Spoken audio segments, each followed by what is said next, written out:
오늘의 말씀은 사도행전 16장 11절에서 15절까지의 말씀입니다. 다 함께 합독하십니다.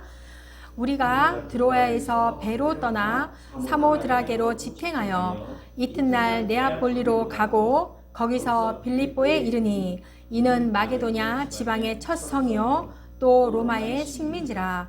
이 성에서 수일을 유하다가 안식일에 우리가 기도할 곳이 있을까 하여 문밖 강가에 나가 거기 앉아서 모인 여자들에게 말하는데 두아디라 시에 있는 자색 옷감 장사로서 하나님을 섬기는 루디아라 하는 한 여자가 말을 듣고 있을 때 주께서 그 마음을 열어 바울의 말을 따르게 하신지라. 그와 그 집이 다 세례를 받고 우리에게 청하여 이르되 만일 나를 주 믿는 자로 알거든 내 집에 들어와 유하라 하고 강권하여 머물게 하니라. 아멘. 사도행전을 통해서 교회가 어떻게 세워지는지를 알게 되고 또 우리가 교회가 되어야 하고 교회가 어떤 모습이어야 하는지를 깨닫는 시간이 되고 선교 여행 중에 하나님의 인도하심을 어떻게 따라가는지를 깨닫는 시간이 되기를 바랍니다. 지명 이름이 많이 나옵니다. 정신이 좀 없지만 제가 나눠준 것을 잘 보시면서 상상을 하시면서 이들과 함께 우리가 선교 여행을 한번 떠나볼 겁니다. 사도행전 16장은요 1차 전도 여행 때 전도 사역을 했던 그 소아시아 지역을 다시 방문해서 교회를 더 공고히 세워나가고 또 디모데와 합류하여서 마게도냐로 들어가는 2차 선교 이야기입니다. 네, 보시면 밑에 있죠. 시리아 안디옥에서 다소, 더베, 루스드라, 이고디오. 네, 여기에서 이제 디모데를 만납니다. 네. 굉장히 많은 사람들의 칭찬을 받았던 디모데를 만나서 디모데와 같이 합류하여서 그러니까 사도 바울과 실라와 디모데가 합류하여서 이제 떠납니다. 그래서 비시디아 안디옥을 가지요. 거기를 가서 원래 가고자 했던 것이 아시아 쪽에 있는 그 에베소로 가야 하는데 그 길이 막힙니다. 그래서 어떡하지 하고 위에를 보니까 비두니아가 있죠. 비두니아로 가려고 했는데 거기도 막힙니다. 그래서 이제 이런 상황이 벌어진 건데, 자, 그래서 보면은 무시아가 있죠. 무시아로 지나서 드로아로 이제 가게 됩니다. 네, 사도행전 16장 6절에서 7절 말씀을 보면은 아시아로, 그러니까 에베소로 직진 가려고 했는데 성령이 전하지 못하게 하여 못 가고 비두니아로 가려고 했는데 예수의 영이 허락하지 않아서 못 가게 됩니다. 그래서 무시아를 지나서 드로아로 내려가게 됩니다. 그런데 바울에게 또 환상이 보입니다. 9절과 10절 말씀에 밤에 환상이 바울에게 보이니 마게도냐 사람 하나가 서서 그에게 청하여 이르되 마게도냐로 건너와서 우리를 도우라 하거늘 바울이 그 환상을 보았을 때 우리가 곧 마게도냐로 떠나기를 힘쓰니 이는 하나님이 저 사람들에게 복음을 전하라고 우리를 부르신 줄로 인정함이러라. 네, 그래서 바울의 그 일행들은요 즉시로 순종하여서 마게도냐로 가기로 결정을 합니다. 마게도냐가 있죠, 좌측에. 우리는 무슨 사역을 하더라도 우선 기도를 해야 합니다. 기도를 하셔가지고 성령님의 감동하신 대로 우리는 움직여야 됩니다. 우리가 원하고 하는 것이 아니고 하나님이 원하시는 일을 해야 하기 때문에 먼저 우리는 기도를 해야 합니다. 네, 선교도 마찬가지예요. 우리가 가고 싶다고 가고 뭐 그러는 것이 아니라 성령님의 감동 따라 그 인도하심 따라 머나먼 이렇게 선교지로 가서 하나님의 사람이 되어서 복음을 전하고 오는 것입니다. 그래서 우리가 자랑할 것은 하나도 없고 오직 하나님께 영광을 돌리고 찬양을 하는 것이지요. 네, 오늘 본문을 읽었던 거 11절에서 12절 말씀 보니까 우리가 드로아에서 배를 떠나 사모드라게로 직행하여 이튿날 네아폴리로 가고 거기서 빌립보에 이르니 이는 마게도냐 지방의 첫 성이요 또 로마의 식민지라. 이 성에서 수일을 유하다가. 네, 그래서 이제 아시아 쪽으로도 못 가고 비두니아 쪽으로도 못 가니까 이제 드로아에서 그죠? 이제 네아폴리까지 이렇게 이튿날이 걸쳐서 가게 됩니다. 이틀이 걸렸다는 것은 이제 굉장히 순풍을 만나서 잘 갔다는 거예요. 3차 여행 때 다시 돌아올 때는 5일이 걸리거든요. 근데 이때는 이틀 걸린 걸 봐서는 굉장히 순풍으로 잘 간 것이죠. 그래서 이제 드로아에서 마게도냐로 가려면은 가장 빠른 길이 빌립보예요. 그쵸? 빌립보를 거쳐야 되죠. 그래서 마게도냐를 상징하는 첫 관문 도시인 빌립보라고 하는데 굉장히 그 도시가 컸음을 이렇게 알 수가 있어요. 그래서 바울의 일행들이 이 드로아에서 배를 타고 거기 밑에 보니까 사모드라게라고 조그만하게 있죠. 거기가 섬이에요. 그 섬을 지나서 네아폴리로 와서 빌립보에 이렇게 이르게 되는 거예요. 지도를 보니까 쉽죠. 네아폴리 항구에 도착하여서 빌립보로 가는데 그 사이가요 16km 정도 돼요. 네아폴리하고 빌립보 그 사이가 16km 정도 되는데 그 사이의 길을 아시아와 로마를 이어주는 도로명이 있거든요. 도로명. 네, 거기가 뭐냐면 에그나띠아라고 해요. 에그나띠아. 그 길인데 사도 바울이 복음을 전하기 위해서 이 길을 가장 많이 오고 갔던 길이라고 합니다. 네, 그래서 그 에그나띠아 길을 지나서 바울과 실라와 디모데가 빌립보 성에 들어가게 됩니다. 이 빌립보는요, 평야와 또 금으로 유명했던 그 성읍이에요. 그래서 이제 이것을 알았던 BC 356년에 필립 2세. 필립 2세는 누구냐면 알렉산더의 아버지예요. 자기 이름을 따가지고 그 성읍의 이름을 빌립보라고 지읍니다. 네, 그래서 이제 뭐 나중에는 로마로 넘어갔지만, 그래서 바울은 1차 전도 여행 중에서도 어느 도시를 가든지 간에 회당을 찾아갑니다. 회당을 찾아가서 유대인들에게 구약 성경 중심으로, 어쨌든 유대인들은 구약 성경만 알고 있으니까 구약 성경 중심으로 이 말씀을 풀어서 구약 성경의 완성이신 예수 그리스도를 증거하고 이 복음을 전하는 것이 이 바울의 전도법이었어요. 그래서 이제 거기에서 반응하는 사람들에게 계속해서 복음을 가르치고 이제 말씀을 가르쳤던 그런 것이었죠. 그런데 이 빌립보에 이 일행들이 빌립보에 도착을 했는데 마찬가지로 회당을 찾아갔죠. 근데 회당이 없는 거예요. 그래서 이제 당황을 한 거죠. 회당에 가서 이 바울이 전했던 그 복음을 전해야 되는데 회당이 없으니까 당황을 하게 됩니다. 뭐지?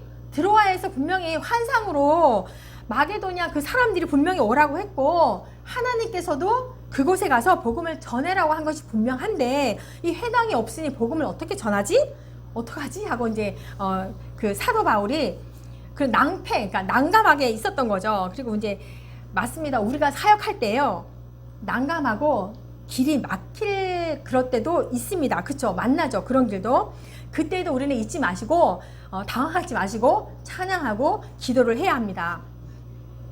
당시 회당은요, 유대인 남자 성인 10명이 모여야 이제 회당이 만들어지는데, 빌립보에 회당이 없었다라는 것은 유대인 남자 성인이 없었다는 것을 또 말하고 있는 거예요.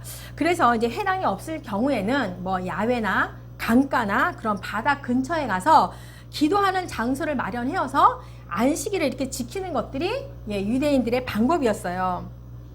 그래서 바울도 빌립보에 도착해서 회당을 이제 찾았는데 회당이 없으니 며칠을 이렇게 유하다가 안식일을 지켜야 되니까 기도 처소를 찾으러 나갑니다. 13절 안식일에 우리가 기도할 곳이 있을까요? 문 밖 강가에 나가 거기 앉아서 모인 여자들에게 말하는데, 그래서 이 바울의 일행들이 기도 처소를 찾기 위해서 문 밖 강가로 나갑니다. 빌립보 성문 밖에 강가에 가니까 안식일을 지키려고 기도하러 모인 여자들이 있는 거예요. 그래서 이제 사도 바울이 이제 눈이 번쩍 띄인 거죠. 이 여자들을 보면서 바로 이때다 이러면서 이제 복음을 전하려고, 말씀을 전하려고 준비를 합니다. 근데 14절 두아디라시에 있는 자색옷감 장사로서 하나님을 섬기는 루디아라 하는 한 여자가 말을 듣고 있을 때에 주께서 그 마음을 열어 바울의 말을 따르게 하신지라. 네, 바울이 전하는 말씀에 반응하는 한 여인이 나오죠. 네, 성령의 인도하심 따라 바울과 그 일행들이 마게도냐로 왔는데 복음이 전달되는 과정 속에서 마게도냐에 어떤 일이 일어나는지 한번 보겠습니다. 네, 말씀에 반응한 여자가 루디아라는 여인이었고 고향이 어디예요? 두아디라라고 합니다. 고향이 두아디라 하니까 요한계시록에 나오는 소아시아의 7교회 중에 두아디라 교회가 있죠. 예, 그래서 루디아라는 그 이름의 근원이 두아디라 출신이라는 그런 말이에요. 그런 뜻인 거죠. 그리고 두아디라 성은요, 붉은색 옷감을 만들기 위한 염색 기술로 유명한 곳이었어요. 네, 그래서 그곳에서 이 자색 옷감 장사를 했던 루디아 여인이었던 거죠. 그리고 자색 옷감은요, 왕의 옷, 왕들이 입는 옷, 그리고 높은 직위에 있는 사람들이 자신의 그 직위를 보여주기 위해서 자색 옷을 입었단 말이에요. 근데 그런 사람들에게 장사를 했으니까 루디아가 굉장히 재정적으로 이렇게 풍요함을 보여주고 있어요. 네, 15절에 보니까 그와 그 집이 다 세례를 받고 이렇게 말한 것을 보면은 굉장히 큰 저택에 하인들도 많았고 그랬던 집이었어요. 그러니까 그 당시에 무역업을 하던 그 여사장급이었던 것 같습니다. 루디아가. 그래서 두아디라와 빌립보를 오가면서 자주 옷감 장사를 했으니 굉장히 부유했고, 그래서 이 여인도 마찬가지로 다른 여인들과 함께 안식일을 지키기 위해서 강가에서 기도를 하고 있었는데 마침 사도 바울을 만나게 된 거지요. 여기에서 이제 하나님을 섬기는 루디아라는 것은 이방인으로서 이제 고향이 두아디라잖아요. 거기 해당해서 이미 유대교의 그 가르침을 받았어요. 루디아는. 그리고 하나님을 섬기는 사람이었고 여호와를 자신의 경배의 대상으로 삼고 있었다는 그런 말이죠. 그리고 여호와 하나님을 자신의 신으로 섬기고 있는 사람이었어요. 이걸 보니까 사도행전 10장에 나왔던 그 베드로의 말을 듣고, 그쵸? 그 성령이 임하여서 그 고넬료의 그 가정이 변해간 것이 좀 비슷한 것 같습니다. 그래서 이 바울이 전하는 복음을 듣고 루디아 이 여인이 반응을 하게 되는데요. 바울의 말을 들을 때 루디아의 마음을 열어주셔서 복음을 받아들이게 하신 분이 바로 주께서 하나님이라는 거예요. 주께서 루디아의 마음을 열어주셨다는 거예요. 바울이 전하는 복음을 들을 때 주께서 그 한 여인의 마음에 성령이 임하게 마음을 열어주셨다는 거예요. 이처럼 복음을 여러 사람들에게 복음을 이렇게 전하지만 그 가운데 복음을 받아들인 사람은 정말로 하나님이 택한 사람, 그 소수의 인원임을 또한 말하고 있는 거예요. 고린도전서 3장 6절에서 7절, 나는 심었고 아볼로는 물을 주었으되 오직 하나님께서 자라나게 하셨나니 그런즉 심는 이와 물 주는 이는 아무것도 아니로되 오직 자라게 하시는 이는 하나님뿐이니라 이라고 이제 바울이 이렇게 고백을 했는데요. 우리가 복음을 전한다고 이렇게 하고 또한 바울도 마찬가지로 자신의 인생을 돌아보면서 발견하면서 깨닫는 것이 있었어요. 열심히 내가 복음을 전하고 정말 뛰어다니면서 온 힘을 다해서 복음을 전했는데 자기가 그 전한 복음이 복음화되지 않는다는 것을 바울이 알고 있었어요. 내 능력으로, 내 힘으로 다른 사람이 은혜를 받고 변화되었다라고 이렇게 생각을 했다라는 것이 잘못됐다는 거죠. 거기서 이미 내가, 내 힘으로, 내 능력으로 이렇게 내가라는 것이 들어가면 이미 교만이고 하나님이 원하시는 방법이 아니었다는 거예요. 그래서 주께서 그 마음을 열어주지 않으시면 변화되지 않습니다. 그래서 또 바울이 깨닫는 것이 또 있었어요. 주께서 마음을 여시면, 그쵸? 주님께서 하시면 다 마음이 열리죠. 굳이 전하는 사람이 없어도. 그러는데 주님이 마음을 여시면 열리는데 전하는 사람이 없으면 주님이 일하지 않는다는 거예요. 그래서 전파자를 통해서 주님이 원하시는 영혼의 마음을 여는 겁니다. 주님이 능력이 없어서가 아니라는 거죠. 주님은 그래서 루디아의 마음을 직접 열 수 있는 능력도 있었지만 이 바울과 실라를 통하여서 이들을 사용하여서 일하셨다는 거예요. 그래서 정말 우리가 주님 앞에 부름을 받아서 주님의 일을 한다는 것이 우리가 하는 것이 아니고 주님이 복음을 전하는 사람을 사용하셔서 일하신다는 거예요. 그래서 주님께서 루디아의 마음을 열어주셔서 루디아에게 변화가 일어납니다. 바울의 말을 따르게 하신지라. 그게 뭐예요? 그 말씀에 집중했다는 말이거든요. 마리아가 예수님의 발치 아래에서 말씀을 집중하듯이 또한 고넬료와 그의 가족들이 베드로가 전하는 그 말에 집중을 했듯이 말씀에 집중했다라는 거예요. 네, 우리가 말씀을 가르치고 전파할 때요. 복음을 듣는 그들이 말씀에 집중할 수 있도록 기도도 함께 해야 합니다.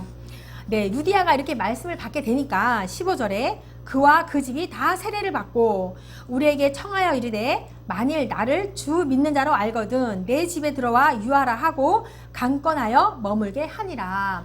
네, 루디아가 바울의 말을 집중했더니 루디아와 그 집의 모든 사람들이 세례를 받고 그 한 사람을 통하여서 그녀의 온 집안이 구원을 받게 된 것입니다.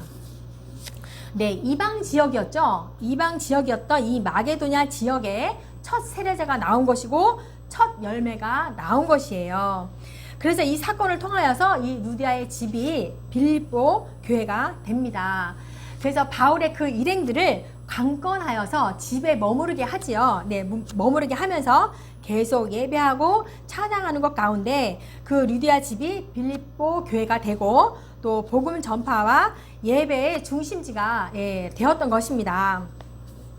그리고 이제 루디아 집에서 세례를 받았던 그때 그 당시에 그 사람들이 빌립보 교회의 설립 멤버가 된 거죠. 네, 그래서 이렇게 세워진 빌립보 교회는 바울에게 여러 차례에 걸친 그 재정적인 도움을 주기도 하고요. 훗날 이게 바울이 로마 감옥에 갇혔을 때도 그 에바브로 디도를 통해서 이렇게 헌금을 보내주기도 이렇게 했습니다. 이렇게 복음을 듣고 변화된 사람들은요, 함께 복음 사역에 동참을 하게 되어 있습니다. 네, 계속 교회가 확장되어 가는 거죠. 네, 교회 건물이 확장되어지는 것이 아닌 복음이 개인 한 사람 한 사람에게 전하여져서 그 역량으로 그 가정이 그 지역이 교회가 되는 것입니다. 네, 우리의 사명이 무엇입니까? 복음을 전하는 것이지요. 네, 이 한 가정의 핵심으로 변화된 빌립보 교회가 세워지듯이 바울과 실라와 디모데처럼 복음을 계속 우리는 전해야 하고 전하는 자를 통하여서 주께서 마음을 여시고 그 가정이 교회가 되고 그 지역이 교회가 세워지는 그 놀라운 은혜가 우리 공동체 가운데 충만하기를 예수님의 이름으로 축복합니다. 아멘. 네, 아멘. 선교 2차 이 여행을 이제 쭉 하는데요. 그 이후에도 계속 2차 여행이 이어집니다. 여러분들이 한번 성경책을 통하여서 2차 여행을 계속 떠나시기를 바랍니다. 아멘. 네, 기도합니다. 하나님 아버지 감사합니다. 오늘 말씀을 통하여서 내 재능으로 내 지혜로 복음을 전하는 것이 아닌 함께 기도하여 성령님의 인도하심 따라 하나님의 원하시는 사역을 하게 도와주시옵소서.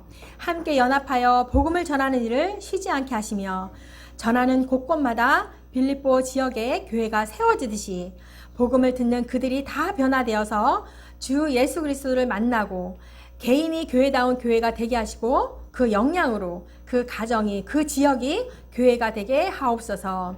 그래서 복음의 사역에 모두 동참하게 하시고 하나님의 나라가 복음으로 가득 채워지게 하여 주시옵소서. 네, 예수님의 이름으로 기도합니다. 아멘.